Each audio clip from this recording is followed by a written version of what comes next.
Hello and welcome to Business Over Coffee International. We are pleased to be with you today. We encourage you to interact via chat line or social stream on Twitter at BOCoffee at Sherry Henley. That's 2 R's and an I, HENLEY, hashtag Together Strong.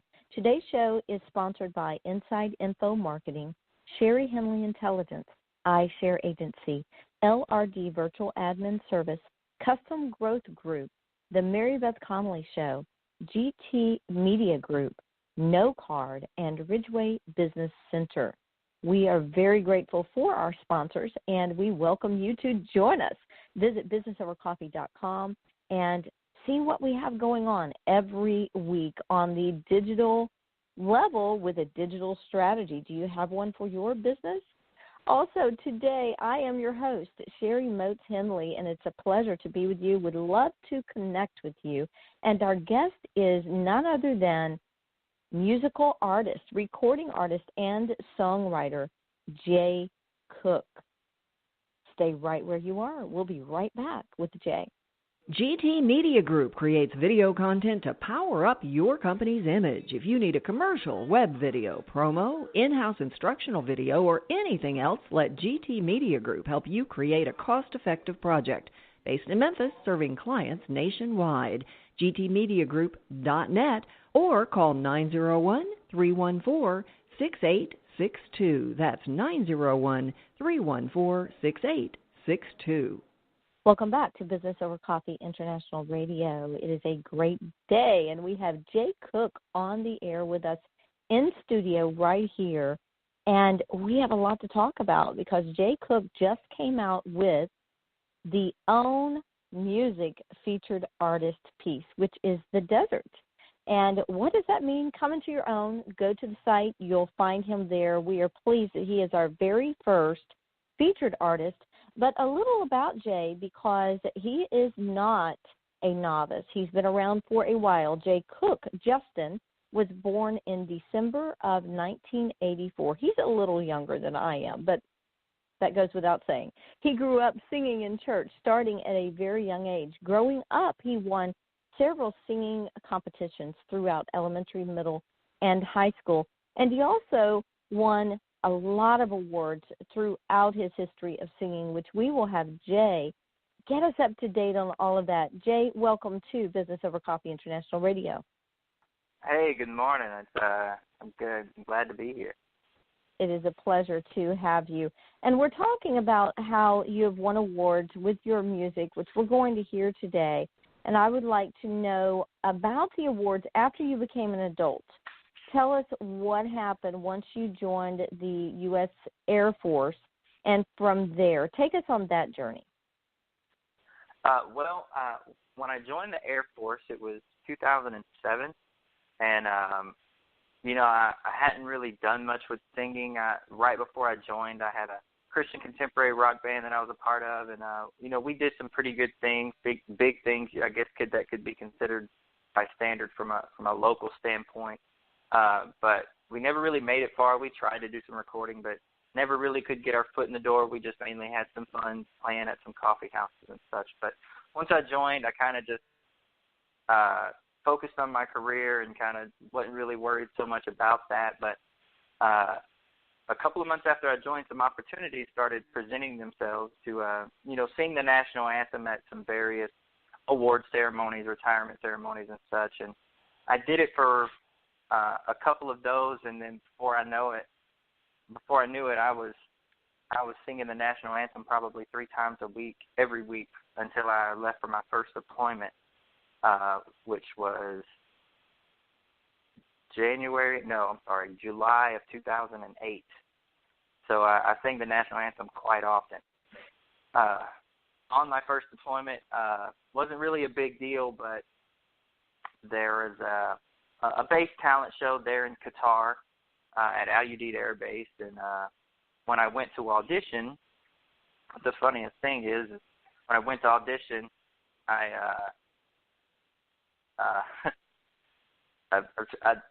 trying to figure out how to word this so it doesn't come across arrogant, but I mean, other than just tell you factually what happened. When I went to audition, they they pulled me off to the side and said, hey, we'd love you to be a part of the show. How about we put you at the end? We don't really want you to be in the competition. We're going to put you at the end of it. So they didn't even let me participate in the competition itself. So you won the competition already. That's basically what they're saying. You've already won the competition, so let's make you the featured artist, which is pretty amazing. And let's fast forward to today, and you are now working on a project. Tell us about that project that you're working on. The name of the project, it's an album called Triumph Over Trials, Hope to the Hurt. It's a project that's been in the works for, I guess, like 2 years now. It's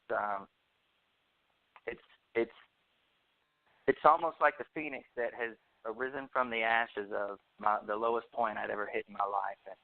And throughout my whole life, anytime I did any writing, it was always emotional based or therapy based, I guess you could say, and really comes from a very true place. If the songs I wrote were movies, at the end of the movie it would say based on true events. So it's definitely from that, and every song on the album is about overcoming adversity and realizing that no matter what happens, there is a higher power and someone who has a bigger, truer purpose for your life. Yes, and you depict through your music, Jay, and I'm going to call you Justin because that's how I know you. That's for fine. The listeners. Jay Cook, and Jay Cook is the artist with the first single on the album, Nothing Compares. Take a listen.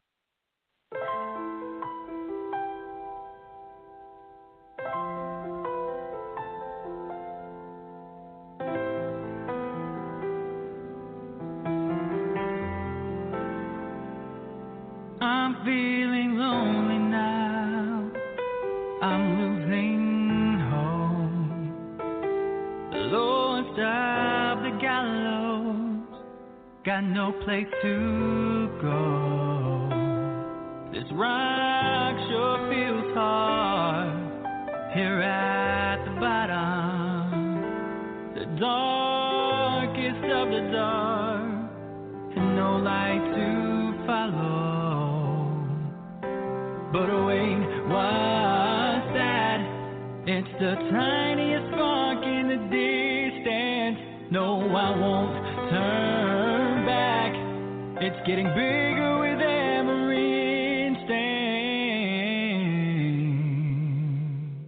Your love covers me like an all-consuming fire, and the warmth of your nothing in this world compares. Lord, I go where you want 'cause you're there. Nothing in this world compares to you. To you. To you, Jesus. I'm standing in fear now, waves crashing down, people crying all around, no light to be found. They're calling my name, saying we need your voice.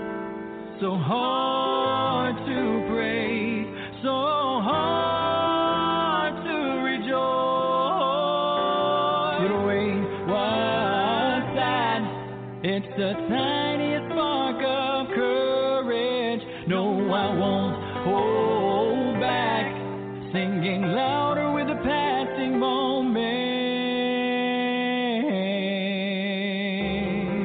But your love covers me like an all-consuming fire, and the warmth of your embrace, nothing in this world compares. Lord, I go where you want 'cause you're there. Nothing in this world compares to you. To you.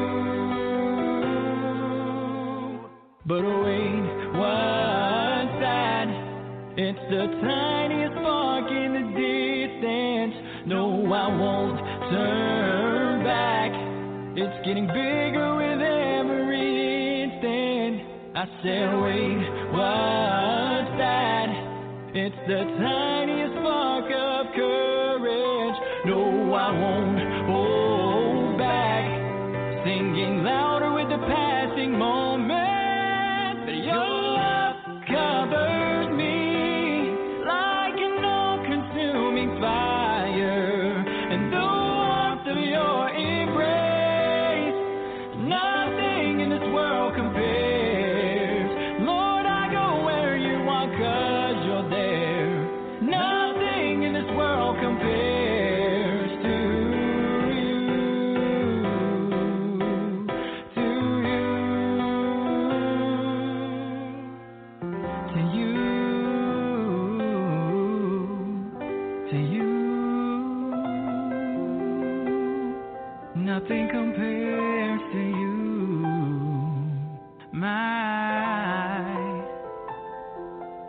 you're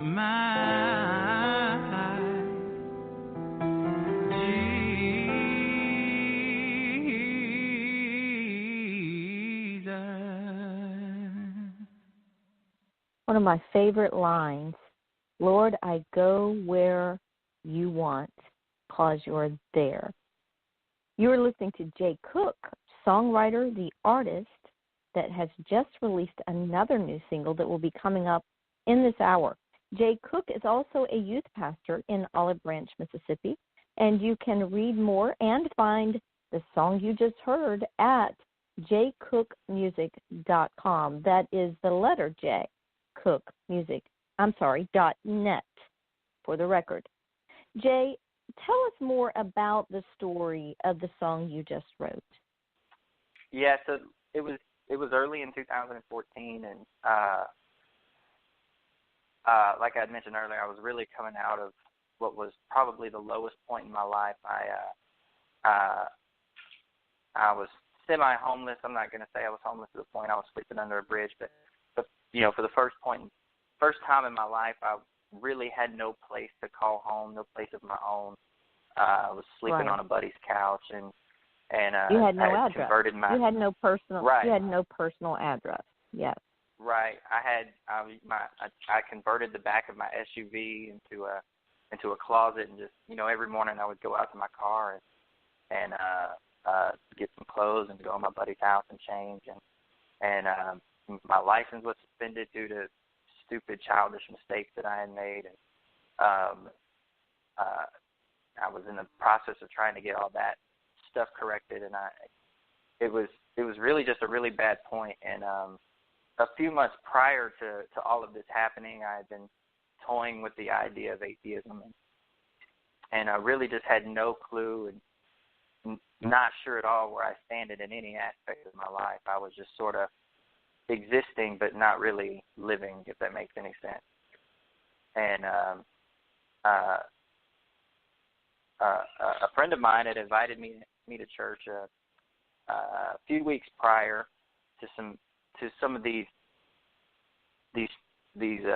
things that have been going on. A few weeks prior to that, a friend of mine invited me to church, and I was like, yeah, whatever, I'll go. I didn't really think much of it. But when that happened, when he invited me, I didn't realize it at the time, but a tiny little spark was lit, and that in the song you'll hear the tiniest spark in the distance.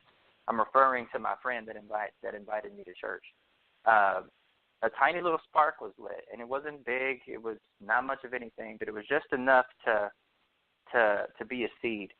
And whenever all of this stuff started going on and happening, I found myself in a situation where I literally had nowhere else to turn. I had nowhere else to go but to my knees.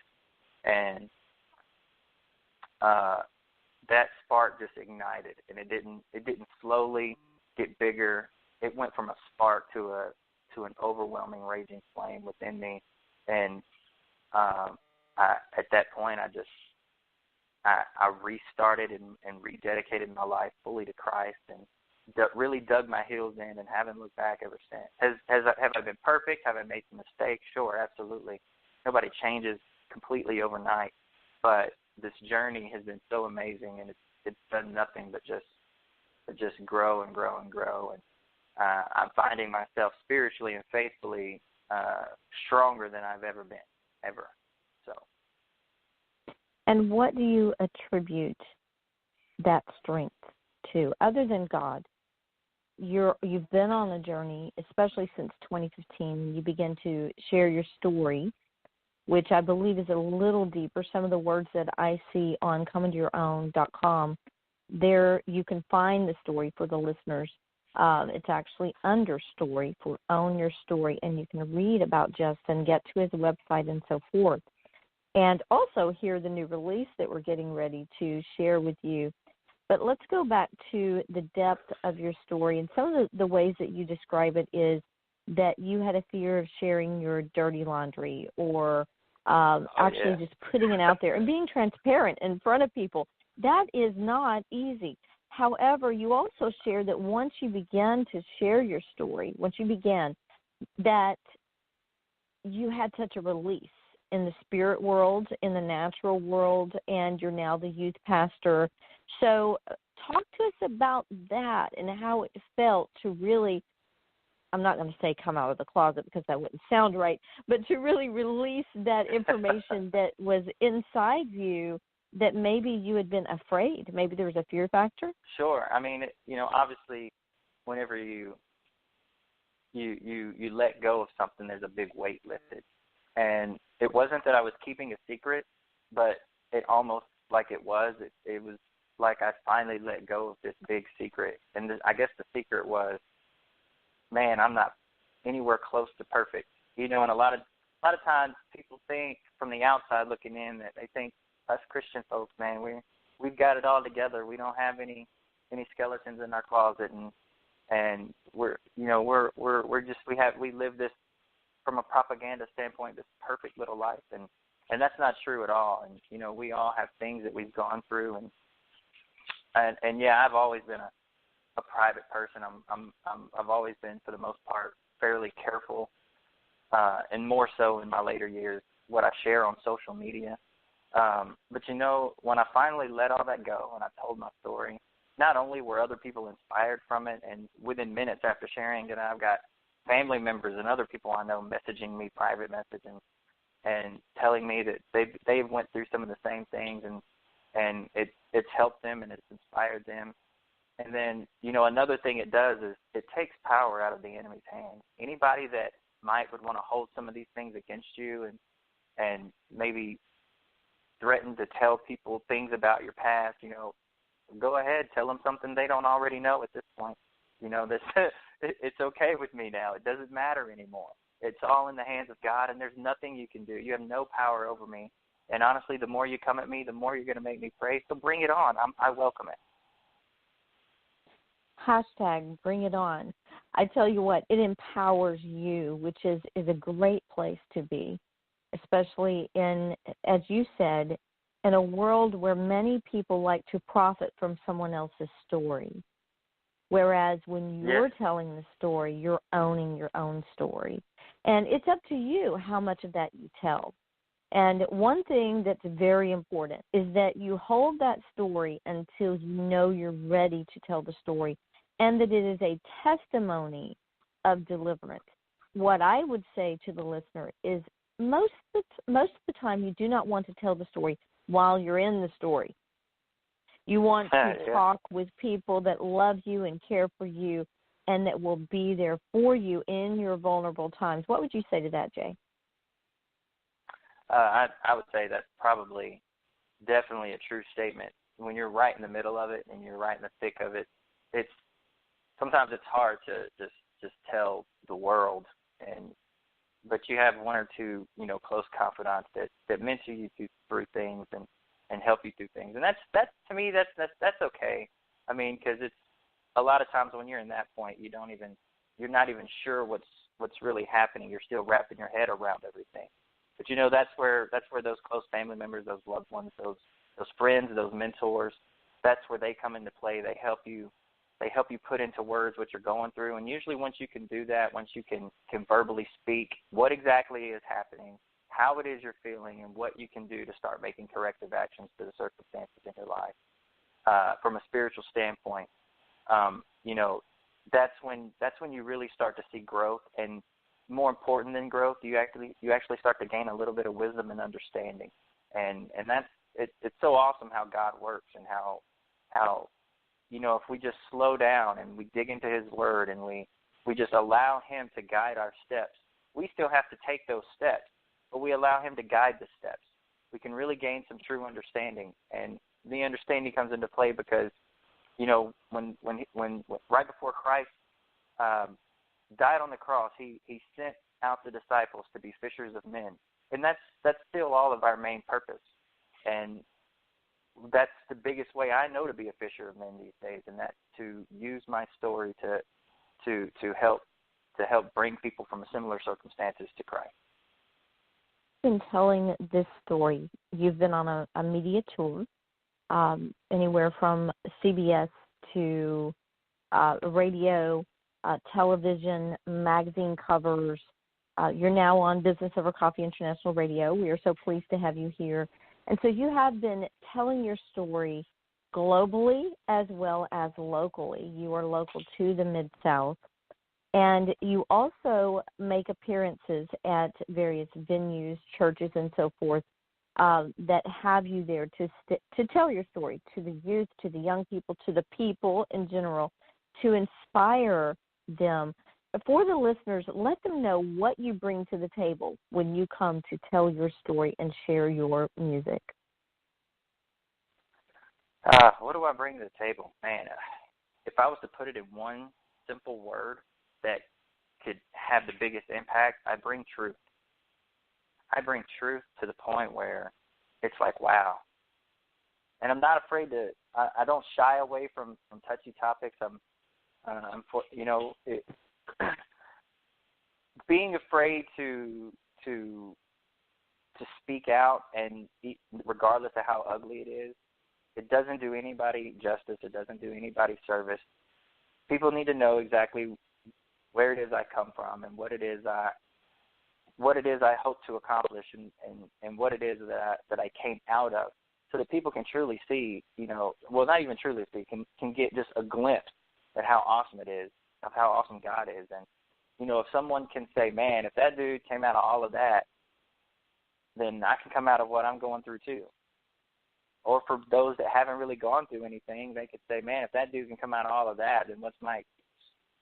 So whenever I get invited to a church or sing or speak at a venue, and I'm telling my story, even if it's just small pieces at a time, or let's say I only have 5 minutes, I always try to make sure I give this, even if it's the smallest inkling of an idea, that I've been places and I've seen things and I've done things that shouldn't have been done, and they were of my own creation, not God's, not anybody else's.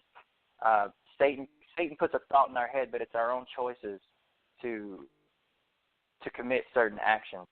And just like it's our choice to commit those actions, it's also our choice to stop committing those actions and to fully rely on Christ to get us out of our situations.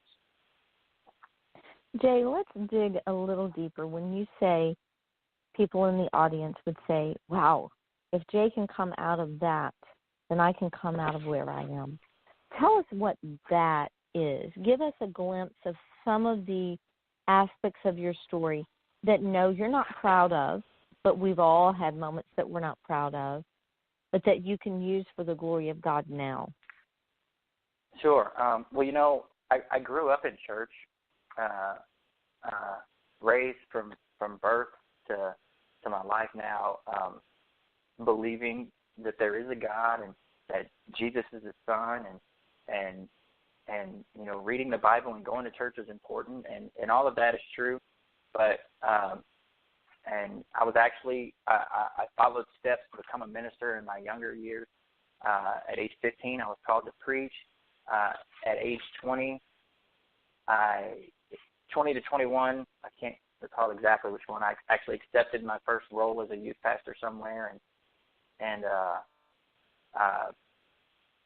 I was married and things started to go south with that marriage, and I ended up in that ended up in divorce, and I backed off from my role as youth pastor after about a year and a half to 2 years or so, and joined the military. And then somewhere in the midst of that was over 10 years ago. Somewhere in the midst of that, a few years later, I'm not really verbally saying it out loud, but basically living like an atheist and believing like an atheist, hitting low point after low point, and dealing with alcoholism and getting hooked on painkillers from various injuries and stuff, and being in the military, and got married a second time. That ended in divorce. And those are just some of the key points. We don't have time probably to really go through the whole time span of the 10 years, but I hit several low points. I hit that one rock bottom, but I hit several low points in the time span of about 10 years there, and it ended in 2 different divorces, and being an alcoholic and being addicted to painkillers, and shutting everybody in my family out, and thinking I can do all of this on my own. And at one point in time, I literally looked down at the floor and said, "Well, devil, God can't do anything for me. I'm still where I was, 6 months ago. What can you do for me?" And then when a month went by and he did nothing for me, I was like, "Well, you must both be fake." And that was what started the whole idea of atheism until 2014. Very intriguing and story that's very transparent, very vulnerable. And you've taken that vulnerability and you've given it to God. And from that comes your music. We just heard Nothing Compares from Air Force veteran Justin Cook, also known as Jay Cook in music. We will be right back with more on the new release that just came out with Own Publishing, and it's called The Desert. Did you realize you are really one of a kind? Well, now there's a way to quickly and concisely get that across to potential bosses, to clients, to prospects. It's NoCard, the new way to turn your phone into an interactive business card that catches and keeps attention. Go to nocard.mobi/Melinda Reed for more information. That's no, K-N-O, as in let's let the world know you're great. Welcome back to Business Over Coffee International Radio with Sherry Moe Tinley, your host for today. It is a pleasure to be here with you and with Jay Cook, who is the artist. Wow, that sounded like, who was it that was called the artist? Purple Rain. Help me out there, Jay. Prince. Yes, Prince. So also known as Jay Cook, right? So, and God bless his soul. That guy's a legend. He had the entire country mourning his death a couple months ago. I don't know if that would happen in my case. Well, God bless his soul. World, he really. did. Absolutely, you are right. And your story, I believe, has the potential to touch the world and is touching the world around you right now, and probably on a larger level than even you know. Because in the day of the internet, in the global society and social media that we have now, you have such a reach that you can reach out to others, as you said, that are hurting and going through a lot of the same things that you've been through and can really relate to the desert. Let's talk a moment about the song, The Desert, that has just been released. It can actually be ordered on comingtourown.com under Own Music. You can also go to jaycookmusic.net to see more about Jay's music. And so back to you, Jay. Talk to us about the song The Desert and the specifics of how this song was written. Sure, no problem. It's actually kind of ironic. I wrote the song in 2008 when I was on my first deployment. And this is before the alcoholism, this is before the painkillers, before the atheism. I was still somewhat on a little bit of a high of not being in the military very long, excited about starting my new career. But spiritually I began to feel weak. I felt like I was drifting at the time, because this is only within, a year or so of stepping away from being a youth pastor. And so spiritually, I was really going through something, maybe not anything from the natural aspect, nothing in the real world. I wasn't having any hard times or a bad life or anything. It was all internal within me, and I went to the chaplain at the time, and that was there on base. And I don't know if you know anything about the country of Qatar, but it's right next to Saudi Arabia, and there's no trees for miles and miles and miles and miles. It's literally the desert. There's nothing but sand there. And I'm telling the chaplain a little bit of stuff, and I guess about the only real natural thing that was happening was the divorce from my first wife. All of that was progressing at the time. I had a lot of guilt about that, and so that, I think that's what stemmed a little bit of the spiritual battle that I felt like I was going through. And he looked at me and he said, "Justin, you're in the perfect place to be dealing with something." And I'm like, "What are you talking about?" And he said, "Well, where are you right now?" I said, "Well, I'm in the desert." I was being sarcastic, but I gave him the answer that he wanted to hear. And he said, "That's the perfect answer. Name 2 or 3 people from the Bible that inspire you." And that was easy for me. David, obviously King David, and Saul, who eventually became Paul, and Moses. And he said those are prime, perfect examples. He said when Moses, before he could lead the children of Israel into the promised land, what did he have to do for 40 years? I said, well, he had to wander in the wilderness for 40 years. And he said, exactly. Do you know where the wilderness was, where they were at? And I said, no. He said, they were in the middle of the desert. Their wilderness was the desert. I said, oh, I didn't know that. And he said, now Saul, who became Paul, what happened to him on the road to Damascus? And he said, well, I responded, I said, well, he was blinded on the road to Damascus. He said, exactly. Do you know where the road to Damascus is, Justin? And I said, no, I sure don't. He said, it's in the desert. So, and then finally, before King David could become king, he told me that once again, King David had to flee from King Saul into the desert or into the wilderness, and again, that wilderness was the desert. And so the puzzle pieces were put together there. And so spiritually, I was in a desert, and literally, I was in a desert at the time. And the end of the song, at the end of the chorus, it says, "It's time for me to stand up and be the man that I was meant to be." That obviously didn't happen at the time, but that's kind of how awesome God is. The song didn't lose any relevance. It had every bit of truth, because things don't happen in the time span of which we want them to. When I got back from that deployment, things kind of went south really fast, and for me personally, and again, that was not for anybody's own fault but mine. Those were my choices that I made. And but whenever I came back in 2014, when I came back to Christ, I found this song that I had written so long ago, and it hit me like a ton of bricks, and I was like, man, you were right on the threshold of something awesome there, Justin, and you walked away from it. And I literally knocked the dust off of it. God just kind of hit me hard and said, it's time to let the world hear this song. So that's the story behind that song.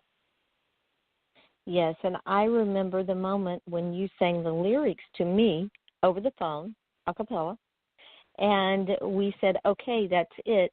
ComingToYourOwn.com is now featuring you as our very first own artist. And we are talking with Jay Cook, who is the featured own talent for our own music. And the song is The Desert. You heard it from Jay Cook's mouth, exactly where it came from. Take a listen.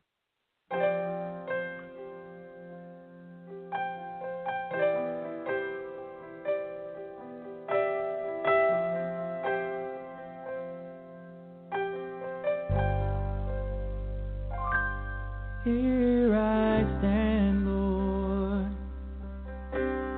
broken and defeated.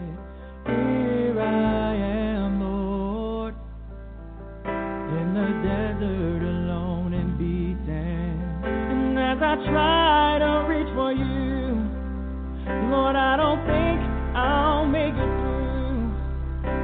I'm limping on as hard as I can to you. If you have to blind me so that I may see again, if you have to leave me wandering around for 40 years, Father, do what you must.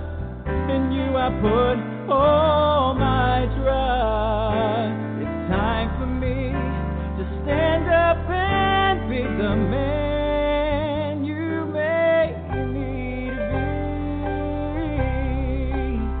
Oh, you made me to be.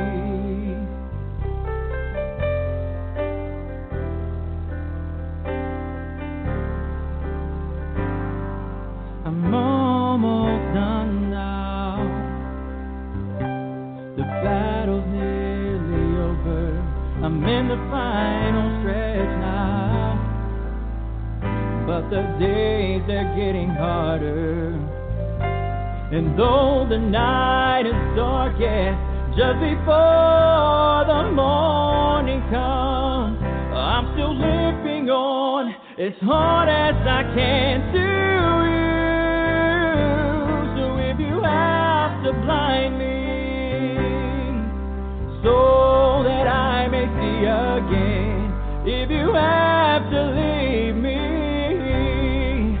wandering around for 40 years, Father, do what you must.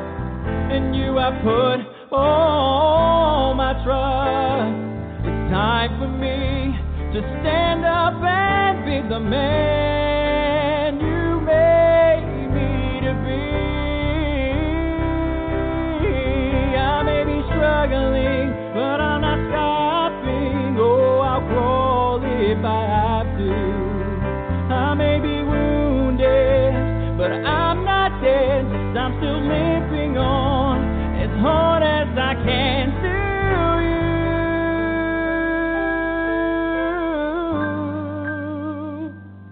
you. If you have to blind me so that I may see again, if you have to leave me wandering around for 40 years, Father, do what you must. In you I put all my trust. It's time for me to stand up and be the man. I said it's time for me to stand up and be the man. Oh, it's time for me to stand up and be the man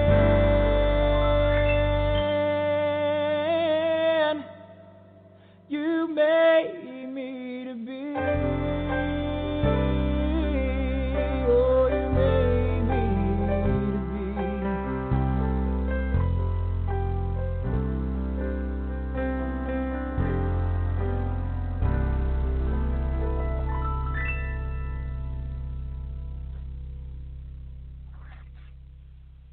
I'm going to quote a line from a lyric from the song. I may be struggling, but I'm not stopping.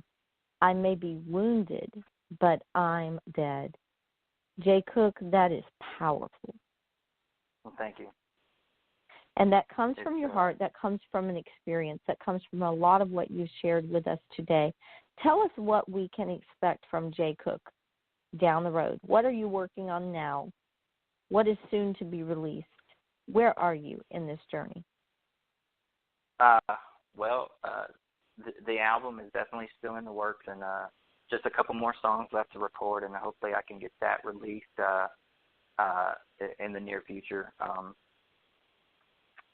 From there, I think I'm gonna not for a super long period of time, but take a step back from recording anything and really dive into writing some more, and I wouldn't necessarily call it a tour, but definitely more evangelistical work, getting into churches and sharing, you know, the purpose that God has put before me, and that is the music and the telling of the story and just really, it's not even about getting my name out there anymore. Obviously, that's kind of necessary, but not long ago, I did a little concert here in Olive Branch, and I had really big plans for this concert. I really saw myself packing this parking lot here in town with 1,000+ people, and you know, that didn't happen. It really, as far as from a worldly standpoint, it didn't do that well, and you know, at first I was a little bit bummed about it, but after praying and thinking about it, God let me know it was okay. He was like, Justin, the people that needed to be there were there. And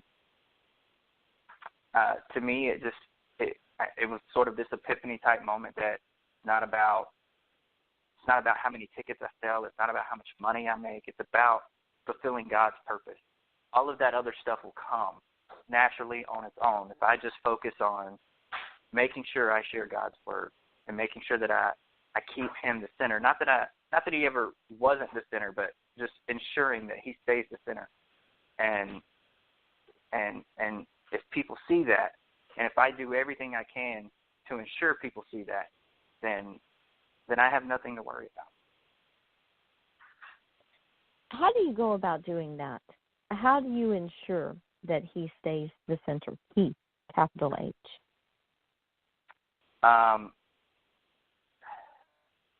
You know, I guess it's an internal thing. I have to make sure I stay humble. I have to make sure that at never any time or point am I getting so caught up in the fact that I'm center stage and people are looking at me that I have to make sure I stop and give him glory so that people know exactly where my passion derives from and what drives me. And also by working with other people. You know, you and I have this own project coming, and we got Together Strong coming, and these are things that are it's a collaboration of all these great men and women of God, and it's about giving God to the community, and it's really what's pushing me forward and driving me through all of this, is just knowing that I'm putting him first.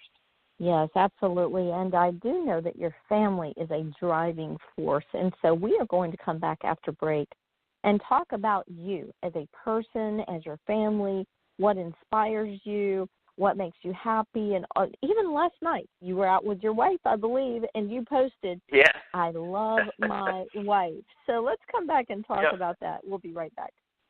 Are you outgrowing your home office? Tired of fighting for a plug at the coffee shop? Don't want to be locked into a long-term lease? Ridgeway Business Center provides just as much office as you need. From full-scale office operations to virtual offices to an occasional meeting room, we work for you. Give your business the presence and prestigious East Memphis location it needs, plus a dedicated administrative staff to serve you. Ridgeway Business Center, your office hub. Community, service, atmosphere. RidgewayBusinessCenter.com. You are listening to Business Over Coffee International Radio with Sherry Motinley, your host, and our very special guest, our own artist, Jay Cook. In fact, while you were on Twitter talking with us, I suggest you also visit @J_Cook2020. Jay, back to you. Tell us a little bit about being a cook before we get into that maybe why your wife's so happy. Do you cook at home? Yeah, I do some. She does as well. It's actually funny. We met in culinary school back in 2012, and I love food. I love being a chef, and it's something that we definitely have in common. It's a passion that both of us share. Although it gets us in trouble sometimes because we go out to these nice restaurants on occasion, and we tend to order too much food because we want to taste everything. And we get the ticket, and we're like, man, we spent way too much money, but oh well, it's about the experience and making the memories, and you know, it's just one of our favorite things to do. So tell us how your wife inspires you, how your family inspires you. You've mentioned divorce a few times, and I'm right there with you. I get that. And divorce is very, very hard, and so it's great when you get into a marriage that is good. So take us on that journey. Well, it, like you said, divorce is hard, and at 31 years old, I've had two, and it's one of those things where when it happens, it takes a little piece of you with it, and you've given everything you have to this one person, and that you separate from that person, and it's okay. Well, I'll give everything that I have left to this other person over here now, and then that didn't work out. So when I met my wife, I really didn't have a whole heart to give her. I had a half a heart to give her. And then throughout the time, the aspect of our marriage, I've grown so much, not just as a person, as a man, as a human being, but I've grown so much spiritually, and now I can definitely say that I have a whole heart to give her again. All those old wounds are healed, and God has filled so many, big voids that I had in my life that when it comes to my wife now, she has definitely just made my life a little bit more complete, and it's an awesome journey. She definitely pushes me to be the best version of myself. I think we all have different versions of ourselves. We're one version when we're with our friends. We're another version when we're with our family, and not that that's a bad thing. It's just we tend to adapt to our surroundings, and my wife definitely brings out what I feel is the best version of myself. Oh, that is a beautiful testimony. What is the best version of Jay? Oh man, I don't even know how to describe that. In the past, I've had I've struggled with being selfish and definitely putting myself first and thinking of myself first. And when it comes to my wife, that is the farthest from the truth. She tagged me in this little meme on Facebook a couple of years ago, and it was a picture of an old couple sitting back to back in the rain on a park bench, and the husband, the old man the old man in the picture was facing away from his wife, but he had his arm reached behind him, holding an umbrella over her head. And she tagged me one time, and I never really realized that she noticed, I guess, but I try really hard to make sure that I put her first in every aspect. And for instance, I still open her door for her when we go places in the car. A lot of people do that at the beginning, but it's something I've made a point to continue doing, and I'm going to make a point to keep doing for the rest of my life, something as small as opening a door. And I wasn't ever like that before. It wasn't until I met her where I wanted to be that type of person. And so she tagged me in this meme one. It let me know that she noticed, and it's something that I'm very proud of, that my wife does see that how hard I try to keep her first. And again, that wasn't Justin several years ago. She brought that out of me. And so I guess the best version of myself is someone who always tries his best to put other people first and not be selfish. So appreciation is what speaks to you, and your wife takes the time to let you know that she truly appreciates what you are doing for her. And let's back up a bit when you were talking about the national anthem and how you sang that in various venues throughout your career in the military. And it's really what speaks to your success, because that's how you were noticed. Am I correct? Yeah, initially that's what got me. It kind of renewed my love for music. It never really went anywhere, but it renewed my drive and my passion for wanting to pursue music as a potential career path. So, like I said, I sang the national anthem. I was probably the primary national anthem singer on Langley Air Force Base for a few years there, even after my deployment to Qatar and leading up to my next deployment in 2010 to Afghanistan. And I sang the national anthem often. And right before I separated from the military was the last time I sang it up until and that was in 2011 was the last time I sang the national anthem. And once I started all of this journey that I'm on now with pushing and marketing the album and releasing the first single, one of the things that I got an opportunity to do to help get my name out there and to help market all of this stuff was sing the national anthem at the Mississippi River Kings game. And that was such an awesome experience. And I did that. I think it was, I can't remember the exact date, but it was a Tuesday back in February, I believe. And then I did pretty good on it. I felt like it was, pretty good, but they really enjoyed it. And they said, hey, you want to come back Thursday night for Military Appreciation Night and do it all over again? And I said, absolutely. So I did it twice in 1 week right there at the Mississippi River Kings game in South Haven, Mississippi. I love that. And I hear your little one in the background, which I absolutely love because you're such a family man. And as we come to a close in this interview, give us a lyric. Give us a little bit of your voice, a cappella, on the national anthem. On the national anthem. Okay. Oh, wow. Let's see. And the rockets are regular, the bombs bursting in air, deep through the night, that our flag was still there. Will that work for you? I love it. Oh, and you would actually choose the one lyric that takes you to a really high spot. Your voice is amazing. Your lyrics are great. Your story speaks to the heart of so many people, Jay. And then even your family life and your children that are around you, your wife that shows appreciation. I am so grateful that even through the difficult times, that you've been able to turn that around and share that story for the good of others and for the good of yourself.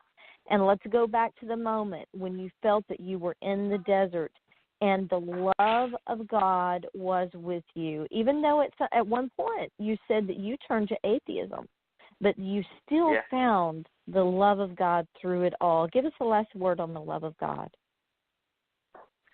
Oh, man, there's so many words. There really isn't a last word on that because his love is everlasting. I always tell people that when people have a hard time grasping who God is, I'll say, okay, well, imagine you're reading a book. So the characters in that book, they see a timeline. They go through things from the open cover to that book to the back cover to that book. But we are reading the book. We can flip back and forth at any given time. That's kind of like how God works. He doesn't exist within our universe. He doesn't exist with our mindset of what we think time is. He is outside of that. So if you can just grasp that little bitty piece of a concept, that lets you know how awesome he is and how literally in control of everything. Because even with books, we can go in and we can change the lyrics, we can scratch words out, we can write new words in. And that's what God does for our lives. He is so awesome and his love is so powerful that just from the most minutest standpoint, understanding that nothing we do in our little bubble of a world even really affects him. It's what he does that affects us. That's how awesome God is. Thank you so much, Jay Cook. You can go to jaycookmusic.net to read more about Jay, to hear more of his music. Also visit comeintoyourown.com to discover the new release, The Desert, and Jay's story along with Nothing Compares, the first release on the project. And as we talk about the love of God, we are closing today with a song that I wrote called Loved by You. Take this to heart. Go and grab the music of Jay. Visit Sherry Henley Intelligence on Facebook, and you can get the pre-release right now, and you will be able to be blessed by The Desert. Take a listen to Loved by You, and remember that God loves you. Until next time, we will see you then.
bigger.